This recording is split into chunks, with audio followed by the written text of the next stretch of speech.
প্রীতি সালাম এবং শুভেচ্ছা নেবেন। আমাদের সম্মানিত পররাষ্ট্রমন্ত্রী ডক্টর খলিলুর রহমান গত 5ই মে 3 দিনের সফরে চায়না গিয়েছিলেন এবং চায়না যাবার আগে তিনি সংবাদ সম্মেলন করে সাংবাদিকদের বলে গেছেন তার এই সফরের উদ্দেশ্য কি চান। এবং আমরা গণমাধ্যমের মাধ্যমে জানতে পারলাম যে এবার সেখানে কি কি আলোচনা হয়েছে। বিশেষ করে গতকাল 7ই মে তিনি খুব ব্যস্ত সময় কাটিয়েছেন। সেখানে তিনি এক চীন নীতির প্রতি বাংলাদেশের সমর্থন জানিয়েছেন। বাংলাদেশের এক চীন নীতির প্রতি সমর্থন আগের থেকে ছিল, কিন্তু তাইওয়ানকে স্বাধীন দেশ হিসেবে দেখতে চায় আমেরিকা সহ অনেক রাষ্ট্রই। তারা এক চীন নীতির সমর্থক না।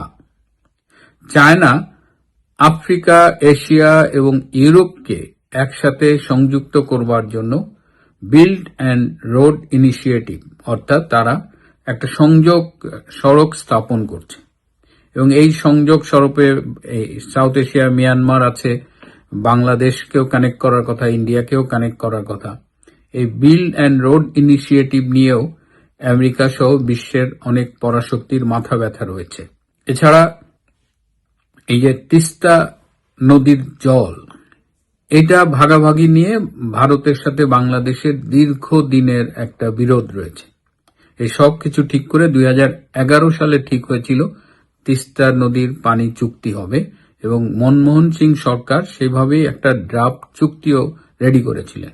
কিন্তু তখন পশ্চিমবঙ্গের মুখ্যমন্ত্রী মিস মমতা ব্যানার্জির বিরোধিতার কারণে আলটিমেটলি সেই চুক্তিটি আর সম্পাদিত হয়নি।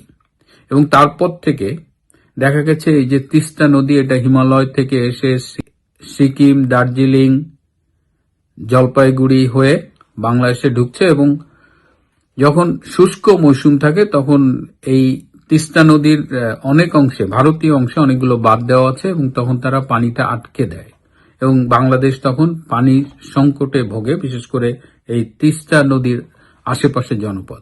আবার যখন বর্ষা অঞ্চলে অতিরিক্ত পানি হয় তখন আবার ওই বাঁধগুলো ছেড়ে দেয় এবং তখন তিস্তা নদী ওভারফ্লো হয় এবং আশেপাশে বন্যা হয়। তো এই জায়গা থেকে মুক্তি পাবার জন্য ভারতের সাথে যেহেতু চুক্তি হয়নি, বিকল্প হিসেবে বাংলাদেশ চীন সরকারের সাথে একটি মহাপরিকল্পনা করার প্ল্যান করেছিল এবং সেই প্ল্যান অনুযায়ী বাংলাদেশের ভেতরেই তারা তিস্তা নদীর পানি রিজার্ভারে রাখবে, তিস্তা নদী আরো খনন করে গভীরতা বাড়াবে। তো চীনের সাথে এই আলোচনাটা আবার ভারত কিন্তু ভালো চোখে দেখেনি। ভারত এটাকে বরাবরই সন্দেহের চোখে দেখেছে এবং এই যে যেটা বললাম বিল্ড অ্যান্ড রোড ইনিশিয়েটিভ, এটা নিয়েও ভারতও কিন্তু বেশ সন্দেহ করে থাকে।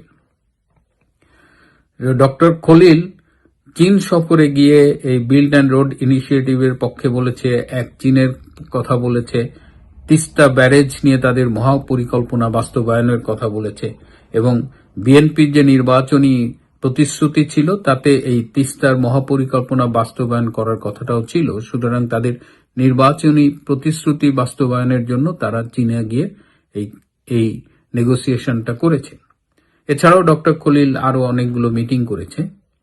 কিন্তু ডক্টর খলিল যে চীনের সাথে এই যে দহরম মহরম করলেন, কারণ ভারত চায় যে তিস্তা নদীর যে জলের ব্যবস্থাপনা চুক্তির বাইরেও তারা এই প্রকল্পটা বাস্তবায়ন করতে চায় এবং তাদেরও কিন্তু একটা প্রপোজাল দেওয়া আছে।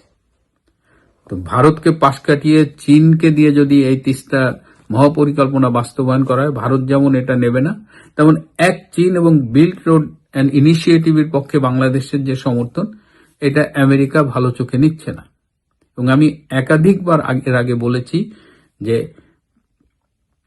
আমেরিকার যে বর্তমান রাষ্ট্রদূত রয়েছেন ব্রেন ক্রিস্টেনসন, তিনি কিন্তু এসেছেনই এই অঞ্চলের চীনের প্রভাব কমাতে, কিন্তু বাংলাদেশ একেবারে বলা যায় যে অপ্রতিরোধ্য গতিতে চীনের দিকে ঝুঁকছে।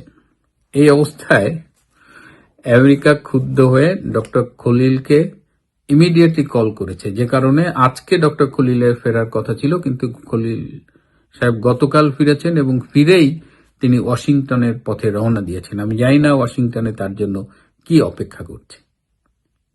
বর্তমানে পররাষ্ট্রমন্ত্রী আছেন ডক্টর খলিল একজন পররাষ্ট্র প্রতিমন্ত্রী আছেন শামা ওবায়দ এমপি, প্রধানমন্ত্রীর একজন পররাষ্ট্র বিষয়ক উপদেষ্টা রয়েছেন হুমায়ুন কবির।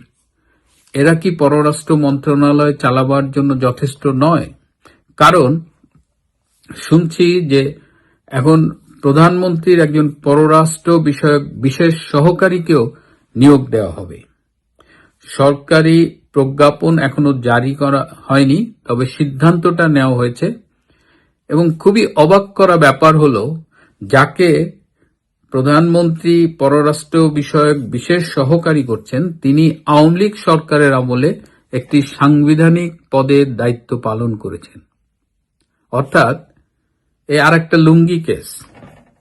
আওয়ামী লীগ আমলে গুরুত্বপূর্ণ সাংবিধানিক দায়িত্ব পালন করেছে, কিন্তু আসলে সে ছিল এই বিএনপি জামাতের লোক, এবং সেই পুরস্কারটি তাকে এখন দেওয়া হচ্ছে। আমি সঙ্গত কারণে, যেহেতু সরকারি প্রজ্ঞাপন জারি করা হয়নি, সেহেতু আমি তার নাম বলছি না, তার ছবি দেখছি না, কিন্তু আমার কাছে এই দুটো তথ্যই আছে। এই অবস্থায় এখন আমি ডক্টর খলিল যখন যায়, তখন একজন কূটনৈতিক বিশ্লেষক আমার সাথে বাজি ধরতে চেয়েছিল। তিনি বলেছিল যে দেখেন, ভারতের সাথে সম্পর্কটা কিন্তু এখন আর উষ্ণ নেই। ডক্টর খলিলের এর আগে ভারত সফর ব্যর্থ হয়েছে, এবং এ মাসে যে ভারত যাওয়ার কথা ছিল এই 10 তারিখের দিকে, তিনি সেটা যাচ্ছেন না। এবং তিনি যে চীনে যাচ্ছেন, অনেক কিছু বলে গেছেন, অনেক আশা নিয়ে গেছেন, কিন্তু তার এই চীন সফরও ব্যর্থ হতে বাধ্য। এবং তিনি আমার সাথে বাজি ধরতে চেয়েছিলেন, কিন্তু আমি আর বাজির দিকে যাইনি। কিন্তু এখন যেটা দেখলাম তাতে মনে হচ্ছে যে ডক্টর খলিলের চীন সফরটা আমাদের বাংলাদেশের প্রচার মাধ্যমে যেভাবে আসুক না কেন, সেটি খুব একটি ফলপ্রসূ হবে বলে মনে হয় না। আর যেহেতু চীনের সাথে বাংলাদেশের সম্পর্কের উপরে ভারত এবং আমেরিকার দুটো পরাশক্তিরই নজর আছে, সুতরাং এটা বাংলাদেশের জন্য খুব ডিফিকাল্ট হবে কিনা, বা তারেক রহমানের সরকার এটা কিভাবে ম্যানেজ করবেন, সেটা আমাদের দেখতে হবে। তার জন্য আমাদের অপেক্ষা করতে হবে। এটি নিয়ে এক এক বিশ্লেষকের এক এক মতামত। প্রিয় বন্ধুরা, আজ এ পর্যন্তই। ভালো থাকবেন, সুস্থ থাকবেন, তার চেয়েও জরুরি হলো নিরাপদে থাকবেন। সবাইকে অনেক ধন্যবাদ।